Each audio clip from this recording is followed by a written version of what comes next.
Let's talk about the rest of the agenda then when it comes to immigration reform, where you two have come together to seek out a path toward immigration reform, or whether it's climate change, financial regulation, and all the rest. There's real questions about whether there has been a poisoning of the well here, Senator Graham. Your friend, Senator McCain, said there will be no more cooperation with Democrats in the White House this year. And this is what the New York Daily News wrote in an op-ed this week as well. Senator Lindsey Graham, long been a thoughtful and constructive legislator, but the South Carolina Republican made a statement last week that showed why Washington is losing the public's trust, and his party in particular is losing its sense of duty. Graham had joined with Senator Schumer to present a well-reasoned outline for immigration reform. Then Graham threatened to walk away from his own proposal. Quote, if the health care bill goes through this weekend, that will, in my view, pretty much kill any chance of immigration reform passing the Senate this year. What do you say?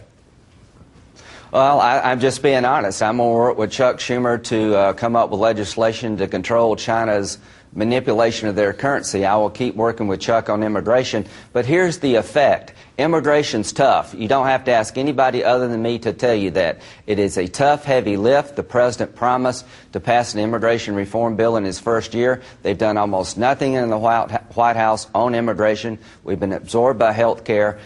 People are risk averse. If a moderate Democrat got a phone call from the president, he wants you to come down to the White House and help him with immigration now, most of them would jump out the window. That's just the truth. I will continue to work with Chuck, but immigration is a heavy lift. We haven't done the things necessary to bring the body together, and 16 Democrats voted against immigration reform. This idea that I would be the 60th vote on immigration and climate change could not be further from the truth. Tough sledding lies ahead because of the acrimony around health care, but on financial regulations, we'll get a bill. I hope it's a good bill, not some liberal bill with a few Republicans. I look forward to working with Chuck. Senator Schumer, is immigration reform dead then?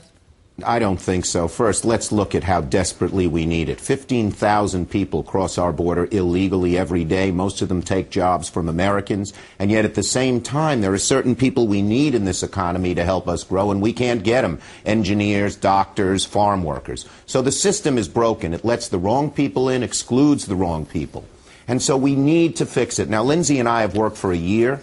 We put out a framework that goes by what we think most Americans believe. Most Americans are anti-illegal immigration and pro-legal immigration. And we're real close. We're real close. We do need a second Republican to come on the bill, and Lindsey's, to his credit, and he's had a lot of courage to step forward here. I salute him. Has always said we need that. But I would plead with him, if we can get that second Republican, we have business and labor ready to sign on. We have all the religious community, not just the liberals, but the evangelicals. We even have Lou Dobbs and Bill O'Reilly saying positive things about our proposal. I would urge that we try to get this done because it's so important for America. If I could say something, I urge the president to write a bill and see if he can get another Republican, see if he can convince the 16 Democrats who voted no last time. Let him do some heavy lifting here on immigration. All right. Write a bill and send it to me. I'd be glad to look at it. I'm going to make that the last word. The president supported our framework, and he'll be right up front in helping us. We just need to move forward.